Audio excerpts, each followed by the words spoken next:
Hello everyone, welcome back to SOLASTA Crown of the Magister. Last time we looked for supplies ready for our first trip across the wastes of the world outside the cities, and now we are going to head out on that journey. So we're moving from Kerkeiflen to the Kerlem outpost. We're going to travel at a normal pace for 3 days and 2 nights. We got enough supplies and food to do this much travel, and rather than taking things fast or slow for now, we're just going to see what a normal pace brings us. So let's take our first long journey together. Travel routine.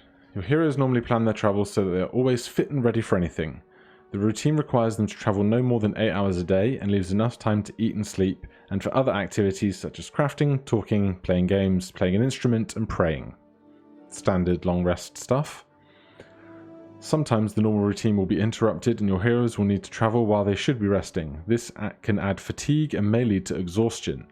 Adventurers know how to push themselves temporarily and then return to their normal routine, limiting camping activities to get more rest so that fatigue is reduced.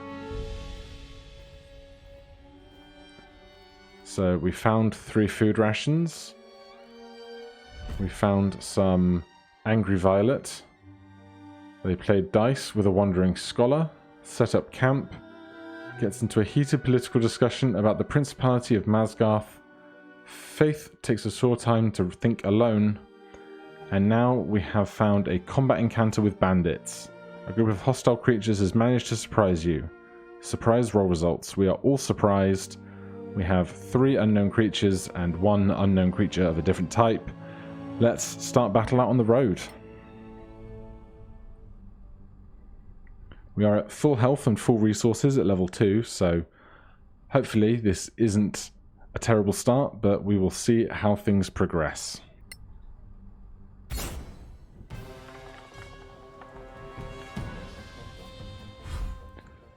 Surprise attack. We have been surprised while camping. You must fight off your attackers before they can leave. Having been surprised, we cannot take any actions during the first turn of battle. Don't hold back your spells and powers. You will finish your long rest after the battle, so put all your strength into this fight. Ready in action. This lets your character wait for a specific condition to be met so that they can interrupt other characters' turns to perform the readied action. In Crown of the Magister, you can ready an attack depending on your character and their equipment and abilities. You can move, use bonus action, and still ready in action. This automatically ends your turn. You can use shortcuts to switch your equipment. There are 3 configurations by default. The last shortcut is your light shortcut. It uses a 3rd configuration that uses a torch or other light source. If you have the light cantrip, you and your spell list, the light button will cast it immediately. You can change shortcuts in the inventory, drag and drop weapons and shields. So we get caught out here, which means we are going to have no round of action in this first lap here. That's our question mark exclamation point.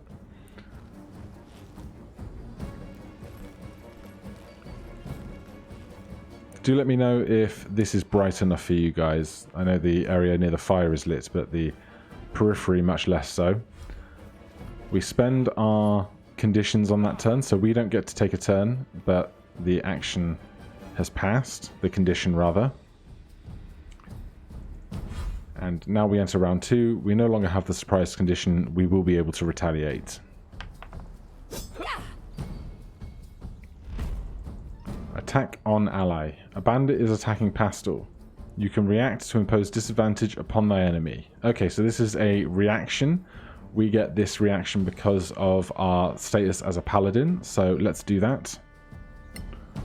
But you can only take 1 reaction in an orbit of turns.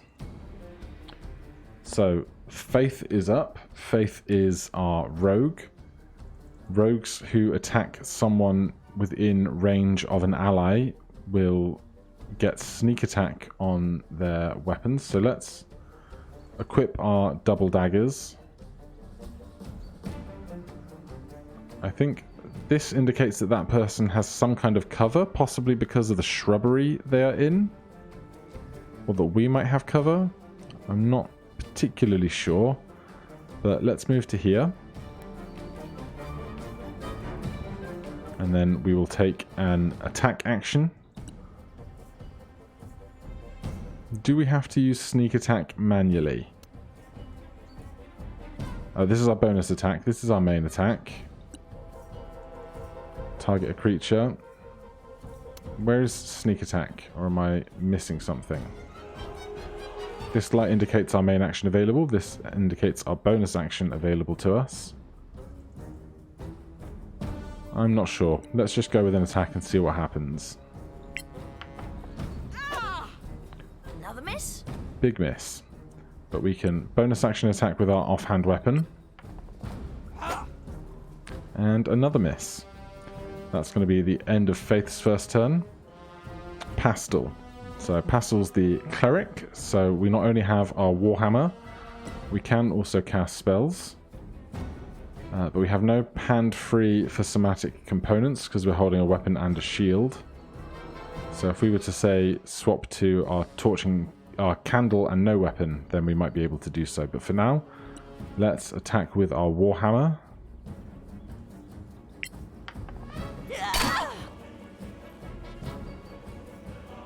And we can slowly figure out what the AC of other creatures are. We can cast Healing Word because it's verbal only, but none of our allies are hurt.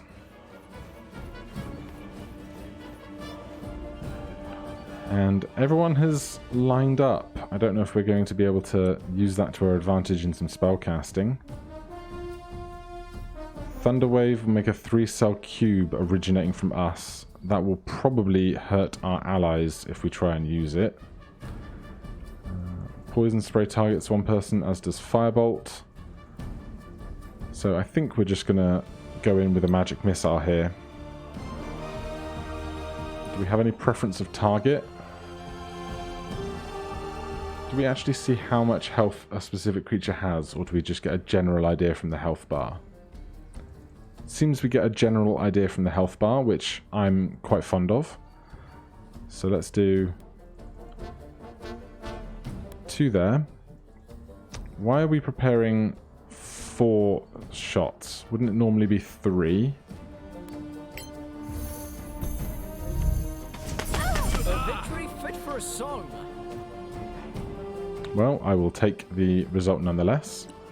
And then Kite the Paladin is up with his sword.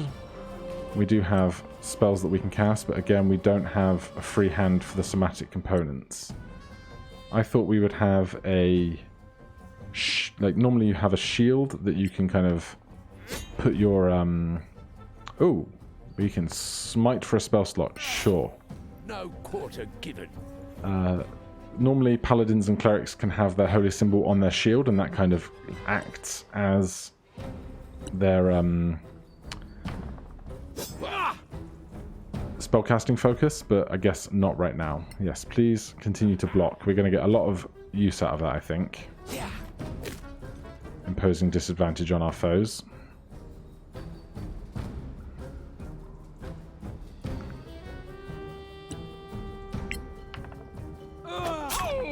There you go. Sneak attack procs automatically when it is appropriate, which is excellent. Bonus action attack, see if we can finish them off.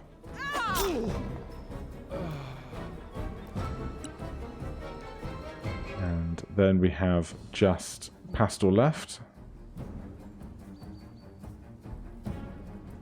And I guess we'll just keep attacking melee.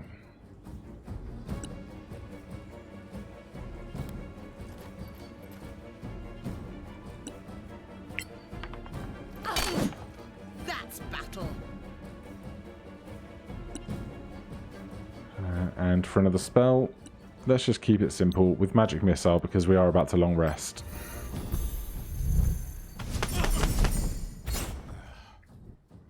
After a night attack, you can safely go back to sleep and complete your long rest. To do so, simply take the campfire. All of your characters receive the benefits of a long rest as normal. A cleric of the Oblivion domain with peaceful rest will not be surprised in future. This time was for the purpose of explaining the rule. Okie dokie.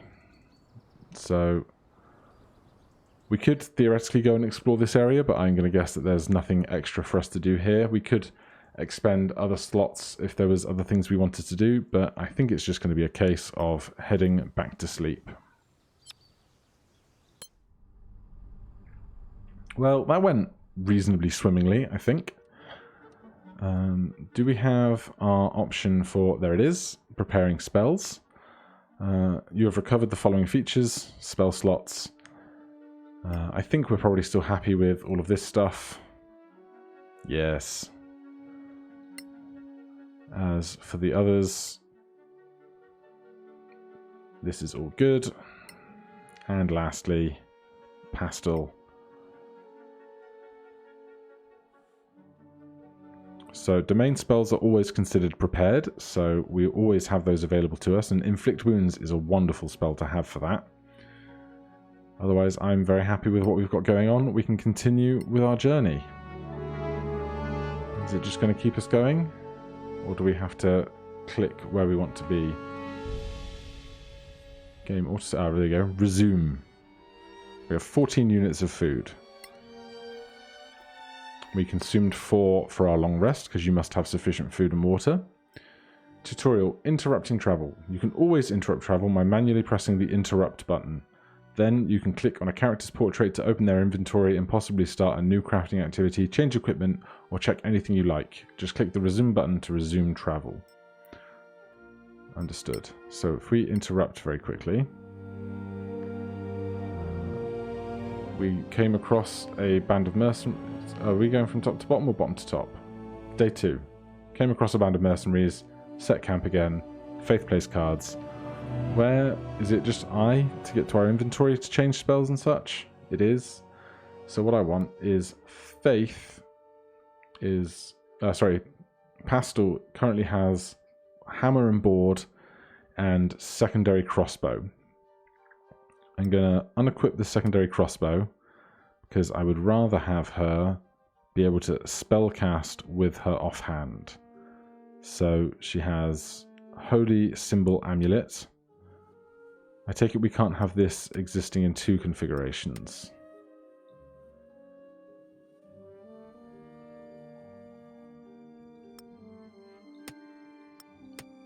Which is interesting, because I'd like to use the same shield in those 2 configurations if I could.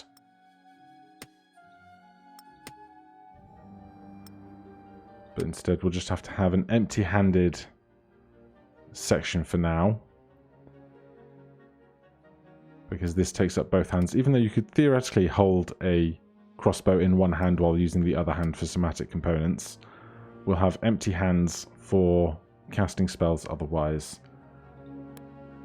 We have an empty hands here, we don't need to worry about that one, and for us, we're fine. I also noticed, maybe before I continued the rest, should we have looted the people that we killed at the camp, perhaps, but too late for that. Let's just resume.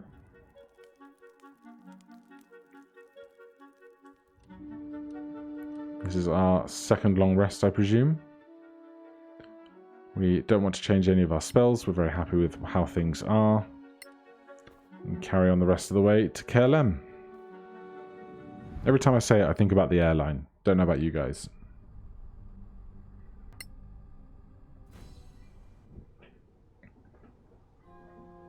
Explore the fort. So KLM. We're almost there. It's just up the hill. Eyes up and hands on hilts, people. These are the marches. Who put you in charge? I'm just saying, be ready for anything. Alright, so there's our kind of fast travel box at the back for starting a journey. And otherwise, we could find a town ahead. We could find combatants ahead. Just gotta be on our best behavior. Ready to be attacked, to be ambushed. Who knows?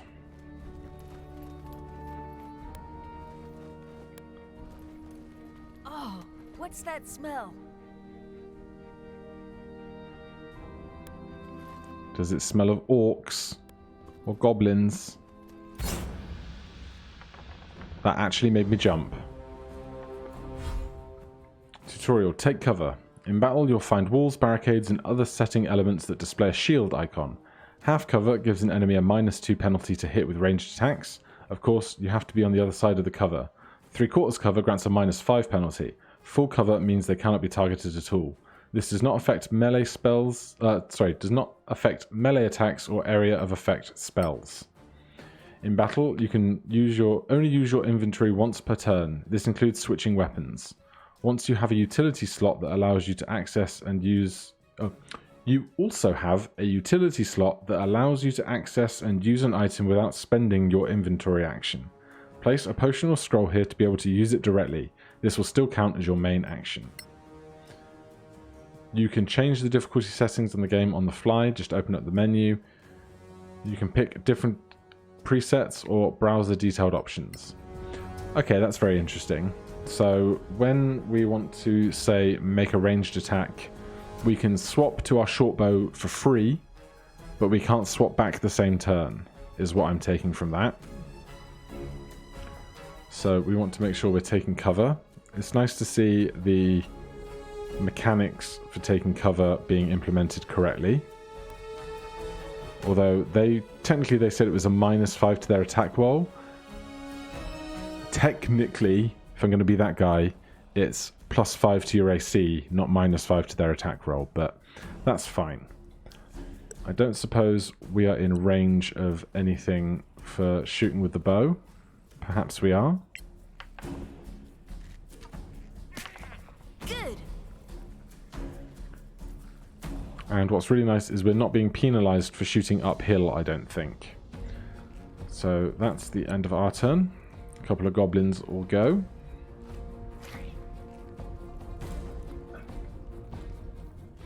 And they've really got the jump on us.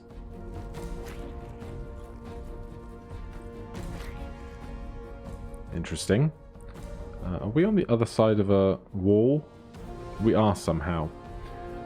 So we don't have our crossbow equipped any longer, but that doesn't mean we can't still cast a cantrip. Of course, to do that, we will need free hands. So we have the spells we prepared, but also our cantrips.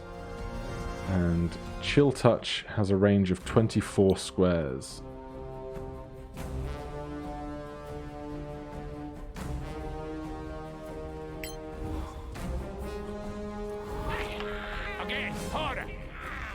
Very nice. Did we roll an extra d8? Oh, d8 was the damage. So we rolled 18 plus 5 to hit, and then a d8 necrotic damage. They are now dead. Excellent. I noticed, yes, there's no corpse. Oh, there's no corpse, but there is a bag of loot. Good to know. We don't need to cast a bonus action spell, so we can end our turn. Attack on an ally. Yes, please block.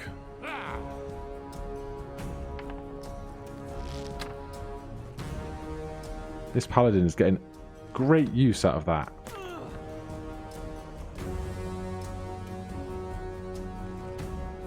There's a lot of them up there, isn't there? Prevent an incoming attack. Goblin Skirmisher is attacking Gothic Lord. You can cast Shield to block that attack. Yes, do that. We've already been hit once. So we should gain that shield now for an entire orbit until Gothic Lord's turn. Oh, until his turn comes up again. That's fine. Let's see. We can't cast a spell currently because we have stuff in our hands. But we are able to use power, such as lay on hands, to heal. And this is a full action. Bonus actions available to us. We only have Shield of Faith, but we have no free hands for that. Can we see which goblin this is in the order? Perhaps one all the way up there, I'm not sure. I do quite like the level of unknown information, though. I think it's more fitting than having absolute information. So, we need to make an attack. And we need to do it. Do we have any ranged attacks whatsoever? No. So we'll need to progress forwards. Unfortunately, our allies are going to lose the reaction defense that we have been offering. But you have to do what you have to do. But we can take the dodge action. There it is. So, because we're not doing anything else, dodging means any attacks against us until our next turn will have disadvantage, which is excellent.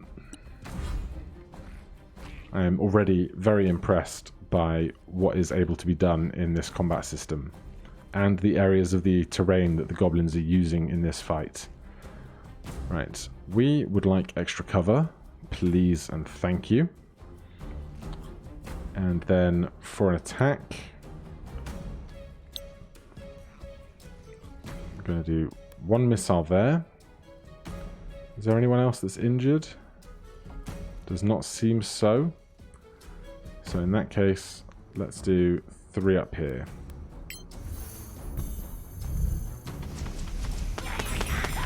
Another victory. Yep, that's gone splendidly well. And it even counts how many rounds have passed for us, which is nice. So it hops us over this fence here. Is that going to cost us extra movement? We have 5 pips of movement here. So that was indeed 2, so that was rough terrain to climb over that. But then we can spend our last 3 getting up to here. Currently we have our bow equipped. But I think yes, so we have disadvantage. If you see the little hexagon, red hexagon with a minus sign in it, that is disadvantage on a ranged attack because we are stood within 1 unit of a foe when making that attack. So instead, are we able to attack through this wall? We are. It seems like goblins have 6 hit points, which is what I would expect from a goblin from the the monster manual.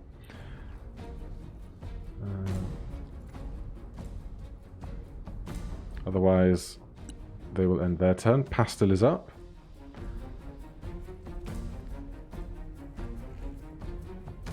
These environments feel so big on the gridded squares. Right, we're going to have to make some progress forwards, I think. We can't just stay here at the back all the time. And then Sacred Flame is a dexterity save.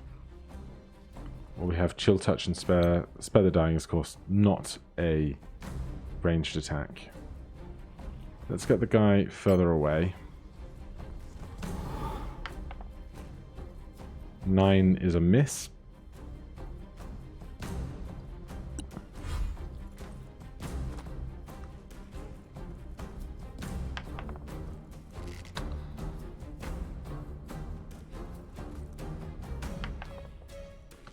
That's going to hit someone. Right, so we're back to our paladin, who can make the move up to here. And please attack. Try again. As for the wizard, maybe time for some cantrips.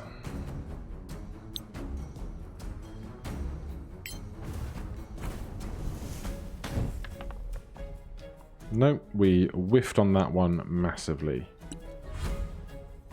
But we will hop straight back up to Faith. We can cunning action dash because we are a rogue. Our movement range is now increased at the cost of your bonus action. Clicking inside your normal range will not use the dash. So let's move up to here. And then get an attack in.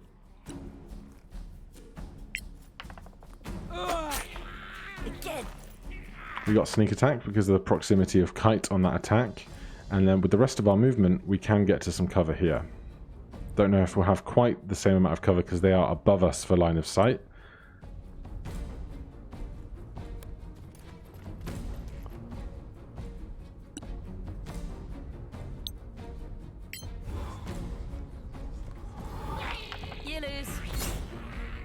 Alright.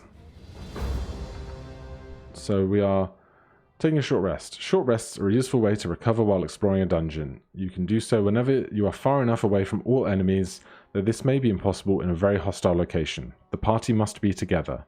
In a short rest is a period of downtime of 1 hour in which the characters do nothing more strenuous than eating, drinking, reading, and tending to wounds. After a short rest, characters can spend hit die to recover hit points.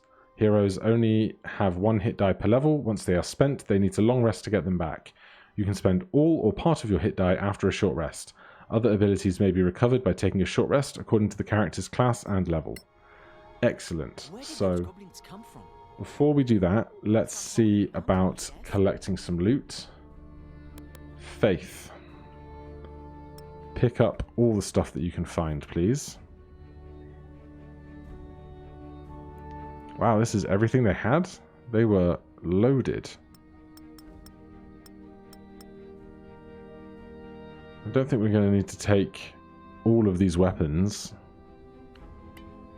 And interestingly, even though Faith picked it up, we can kind of access everyone's inventory in between us. So looting ground items within 5 cells. Okay. Does it say how much any of these things are worth? Yes. Alright, then let's take what we can. And then we can hopefully sell some of that later. In Tabletop 5th edition, it's kind of traditional that weapons that you find second-hand are basically considered beyond use, other than beyond sale. So you can use them as a weapon, but you can't use them as trade because they're kind of so well worn that they're not worth selling as a new weapon. Let's see if we can't collect the rest of what's here. Weapons, torches, and the like. And then there was 2 more up here. Hopefully we can make it along this cliff edge without being harmed further.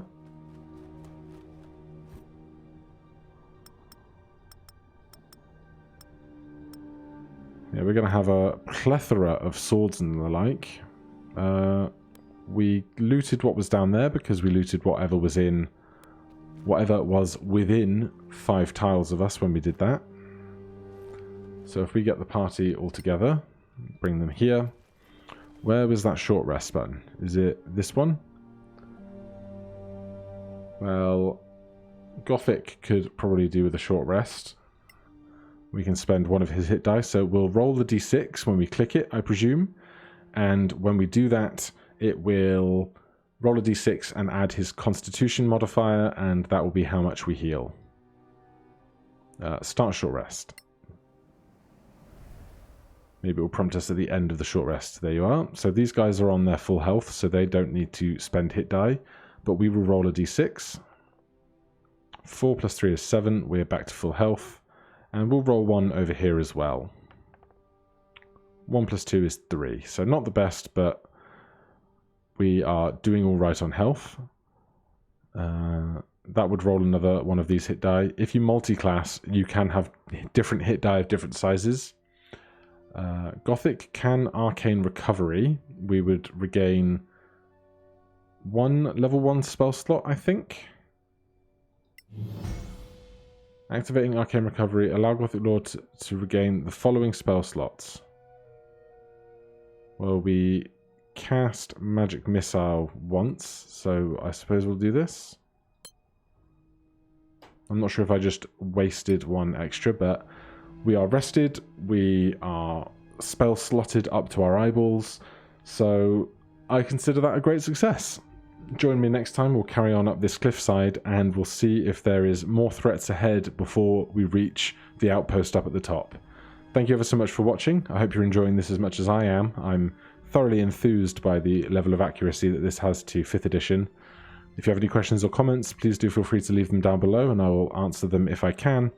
Otherwise, I hope you'll join me tomorrow. Thank you ever so much for watching. I'll see you next time. Cheers.